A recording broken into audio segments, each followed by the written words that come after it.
panggil namamu. Ku jawab ya, ku jawab ya, ya, ya. Ku jawab ya, ya, ya. Ku jawab ya Tuhan, ku jawab ya Tuhan. Ku jawab ya, ya. Ku jawab ya, ku jawab ya, ya, ya.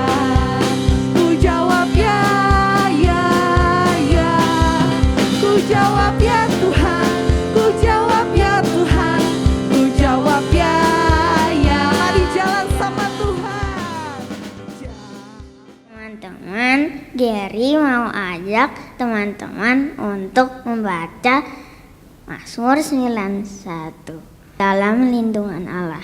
Orang yang duduk dalam lindungan yang maha tinggi dan bermalam dalam naungan yang maha kuasa akan berkata kepada Tuhan, tempat perlindunganku dan kubu pertahananku, Allahku yang kupercayai. Sungguh dialah yang akan melepaskan engkau dari jerat penangkap burung, dari penyakit sampar yang busuk.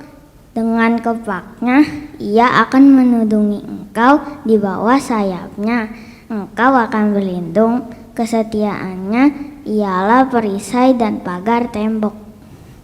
Engkau tak usah takut terhadap kedahsyatan malam, terhadap panah yang terbang di waktu siang, terhadap penyakit sampar yang berjalan di dalam gelap, terhadap penyakit menular yang mengamuk di waktu petang. Walau 1000 orang rebah di sisimu dan 10.000 di sebelah kananmu, tetapi itu tidak akan menimpamu. Engkau hanya menontonnya dengan matamu sendiri dan melihat pembalasan terhadap orang-orang fasik. Sebab Tuhan ialah tempat perlindunganmu yang maha tinggi, telah kau buat tempat perteduhanmu, malapetaka tidak akan menimpa kamu, dan tulah tidak akan mendekat kepada kemahmu. Sebab malaikat-malaikatnya akan diperintahkannya kepadamu untuk menjaga engkau di segala jalanmu. Mereka akan menatang engkau di atas tangannya supaya kakimu jangan terantuk kepada batu. Singa dan ular tedung akan kau langkahi. Engkau akan menginjak anak singa dan ular naga. Sungguh hatinya melekat kepadaku, maka aku akan meluputkannya. Aku akan membentenginya sebab ia mengenal namaku. Bila ia berseru kepadaku, aku akan menjawab. Aku akan menyertai dia dalam kesesakan. Aku akan meluputkannya dan memuliakannya. Dengan panjang umur akan kukenyangkan dia dan akan kuperlihatkan kepadanya keselamatan daripadaku. Amin. Shalom adik-adik, sebelum kita memulai ibadah kita, mari sama-sama kita berdoa. Bapak yang baik, terima kasih Tuhan buat hari ini. Kami mau bersatu hati, kami bawa doa kami buat bangsa kami Indonesia. Berkati bangsa kami ya Tuhan, mulai dari pemimpin hingga rakyatnya. Kami juga berdoa buat gereja kami, GBI Point Square. Biar penyertaan Tuhan nyata atas para pemimpin-pemimpin rohani kami. Terima kasih Tuhan, berkati juga setiap anak-anak sekolah minggu yang mengikuti ibadah ini. Biar roh sukacita Tuhan mengalir atas setiap mereka. Terima kasih Bapak yang baik, di dalam nama Tuhan Yesus. Haleluya. Amin. Shalom adik-adik, bertemu lagi di ibadah minggu ini. Hari ini kita mau memuji menyembah Tuhan bareng-bareng. Sebelum kita memuji menyembah Tuhan, mari sama-sama kita berdoa ya. Lipat tangannya, tutup matanya, kita bersatu di dalam doa. Terima kasih Bapak yang baik, buat hari ini kami boleh berkumpul dan kembali memuji, memuliakan nama-Mu. Tuhan Yesus, berikan kami hati yang penuh dengan sukacita untuk kami boleh lebih lagi memuji, meninggikan nama-Mu. Kami undang hadirat-Mu hadir di tengah-tengah kami, melawat setiap kami. Terima kasih Tuhan, kami siap di dalam nama Tuhan Yesus. Haleluya. Amin. Haleluya. Adik-adik siap untuk memuji Tuhan? Amin. Amin. Yang siap memuji Tuhan, angkat tangannya. Adik-adik tahu nggak? hari-hari ini Tuhan Yesus sedang memanggil anak-anak ya untuk menjadi messengernya Tuhan. Memanggil kamu, memanggil kakak, memanggil Kak Levi, memanggil Kak Joan untuk jadi messengernya Tuhan. Nah, karena Tuhan Yesus panggil kita, yuk sama-sama kita latih pendengaran kita buat jadi messengernya Tuhan. Siap ya? Ayo sama-sama bangkit berdiri. Kita nyanyi pujian ini ya.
Jadi messengernya Tuhan. Karena itu kita harus bersama-sama jalan sama Tuhan. Nah, saat ini kita akan mendengarkan sharing firman Tuhan. Mari sama-sama kembali duduk yang manis. Siapkan hatinya untuk mendengarkan firman Tuhan. Kita mau sama-sama menyembah Tuhan. Kita mau sama-sama memberikan persembahan terbaik kita buat Tuhan. Jangan lagi ada yang bercanda ya. Siapin hatinya. Mari angkat pujian ini.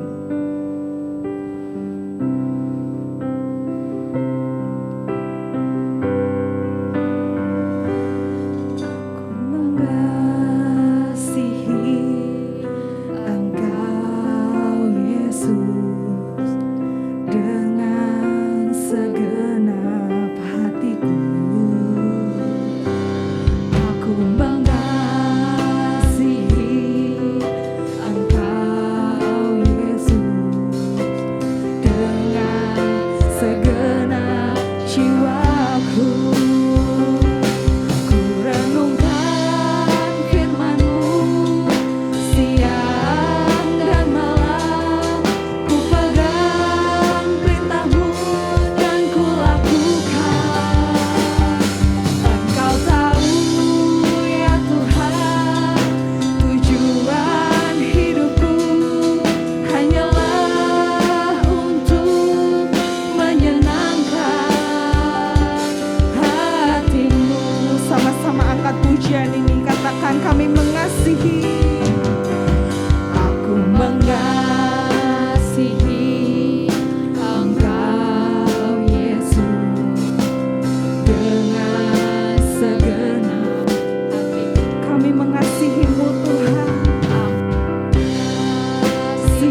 Tuhan, siapkan pikiran kami untuk kami boleh mendengarkan setiap kebenaran firman-Mu. Terima kasih Bapa yang baik, di dalam nama Tuhan Yesus, haleluya, amin. Tadi sebenarnya Mama kasih aku uang 20.000 untuk persembahan Kak Kimi 10.000. Persembahan aku 10.000. Tapi tadi salah tukang kuenya sih. Siapa suruh kuenya wangi? Wangi banget. Jadi kan aku kepengen. Tapi nggak apa-apa lah. Jadi 10.000-nya aku jajanin. 5.000 persembahan Kak Kimi, 5.000 persembahan aku. Jadi tetap bisa persembahan dan tetap bisa jajan. Emang aku pintar. Kidi. Hai Kak Kimi. Hai. Wih, makan apa tuh? Oh, ini kue. Kakak mau? Enggak ah, kakak udah kenyang. Makasih kids. Iya. Oh iya, kakak mau minta uang persembahan yang mama kasih. Katanya mama taruh di tas kamu ya? Oh, iya. Nih, ini Kak. Makasih kids. Iya. Loh, kok 5.000 kids? Hah? Bukannya kata mama 10.000 ya persembahan tadi? Enggak kok Kak. 5.000. Masa sih? Yang bener kids. Itu kue siapa? Siapa yang beliin? Ini aku. Ini uang aku, Mama kasih aku. Yang bener. Uang dari siapa? Aku kok bener. Beneran? Yang jujur loh kids. Jujur.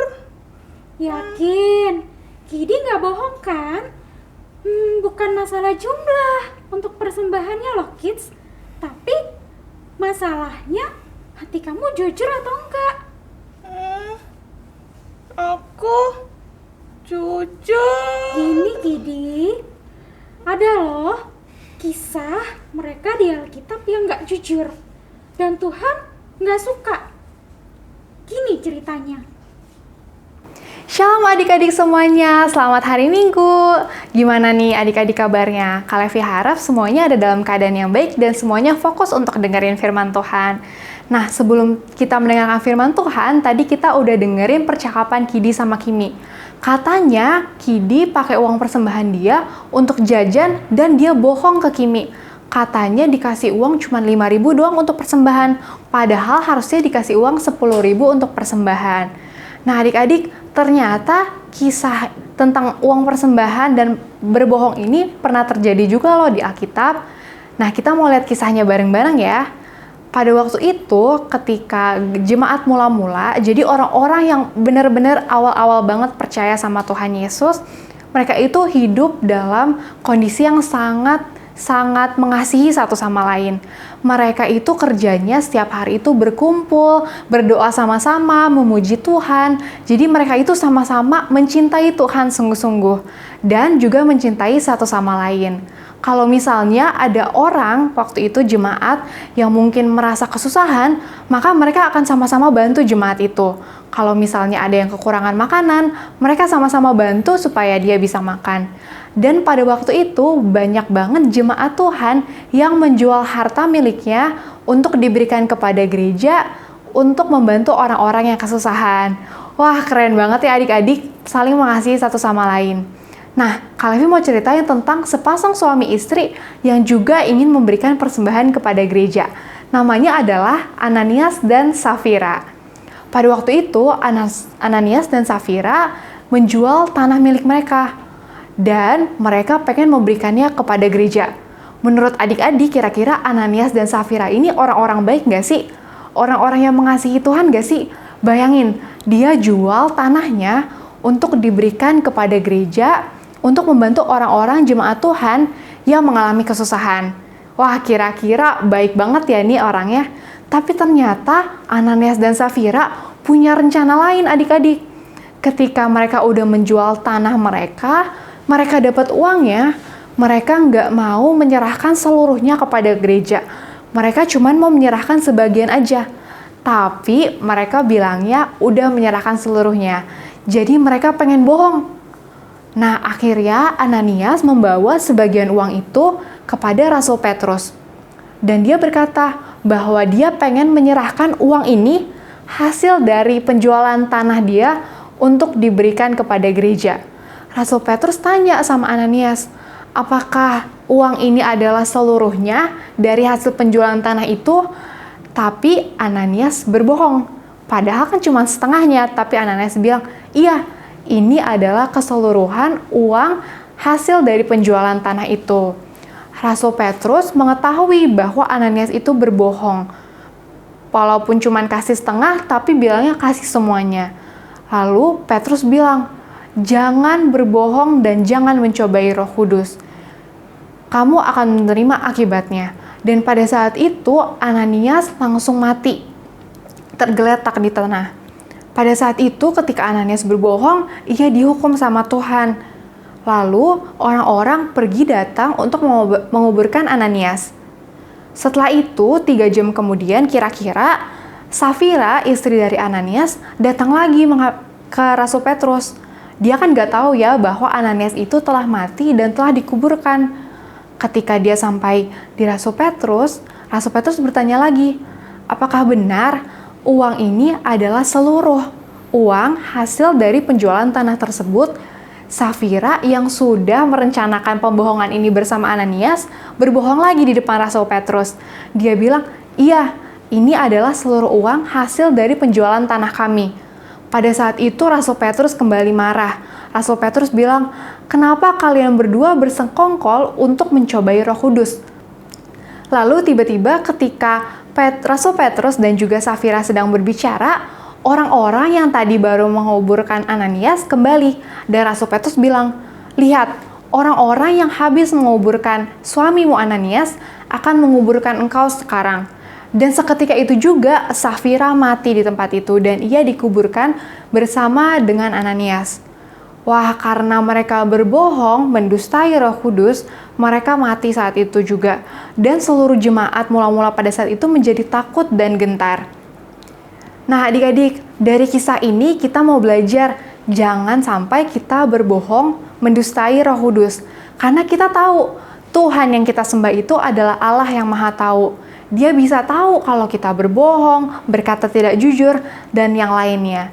Jadi jangan kayak Kidi tadi adik-adik, dia juga memakai setengah dari uang persembahannya untuk belanja hal lain. Tetapi bilangnya ini udah seluruhnya.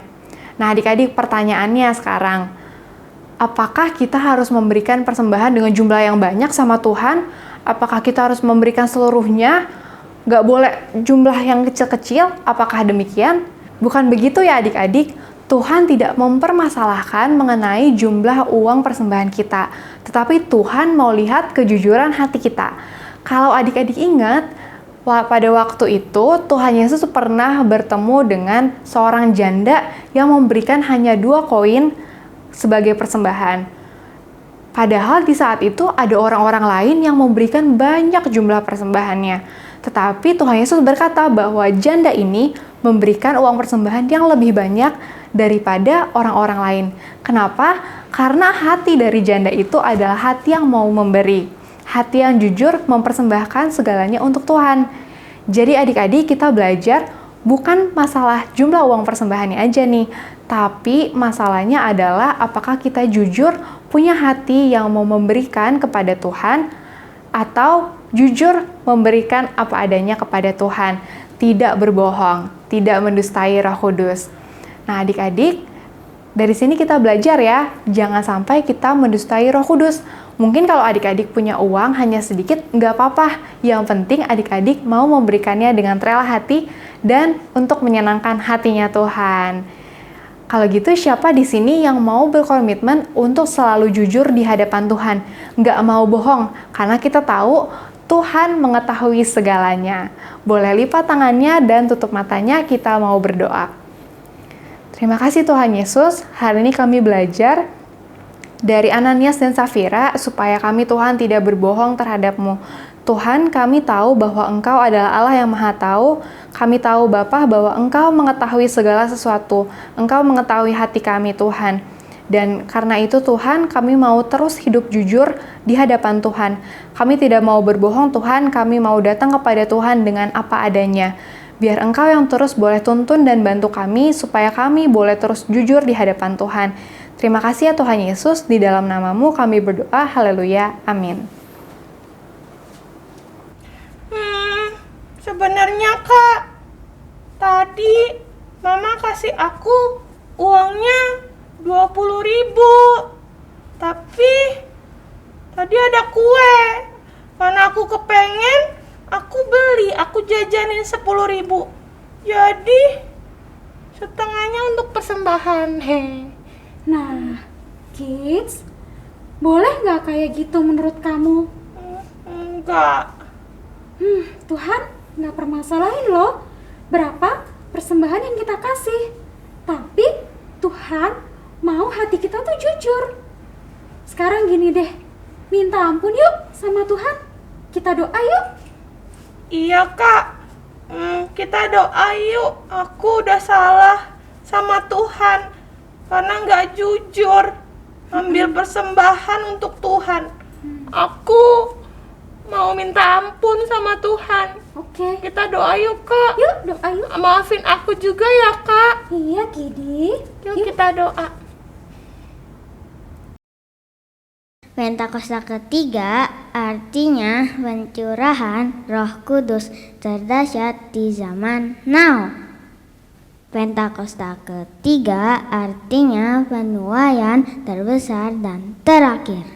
Pentakosta ketiga artinya bangkitnya generasi Yeremia penuh dengan Roh Kudus, cinta Tuhan, dan tidak kompromi dengan dosa, dan siap untuk memenangkan banyak jiwa.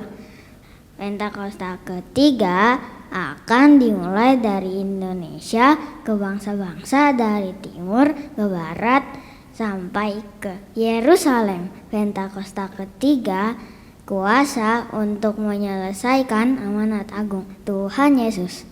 Jangan lupa ya teman-teman, kita ada di era Pentakosta ketiga. Shalom adik-adik Kids Army, kalian diberkati sama firman Tuhan? Puji Tuhan, mari kita akan menyelesaikan ibadah ini. Persiapkan hatimu, angkat tanganmu, dan terima berkat dari Bapa di sorga. Tuhan memberkatimu dan melindungimu. Tuhan menyinari kau dengan wajahnya dan memberikan kau kasih karunia. Tuhan menghadapkan wajahnya kepadamu dan memberikan kau damai sejahtera. Terimalah berkat yang berlimpah-limpah dari Bapa di sorga, kasih dari Tuhan Yesus, kuasa dan pengurapan daripada Allah Roh Kudus pada saat tercurah memberkatimu mulai saat ini sampai Maranatha. Tuhan Yesus datang kembali untuk menjemput setiap orang percaya di awan-awan permai. Mari yang percaya dan terima berkat Tuhan, katakan amin. Sampai ketemu lagi di ibadah berikutnya. Tuhan Yesus memberkati.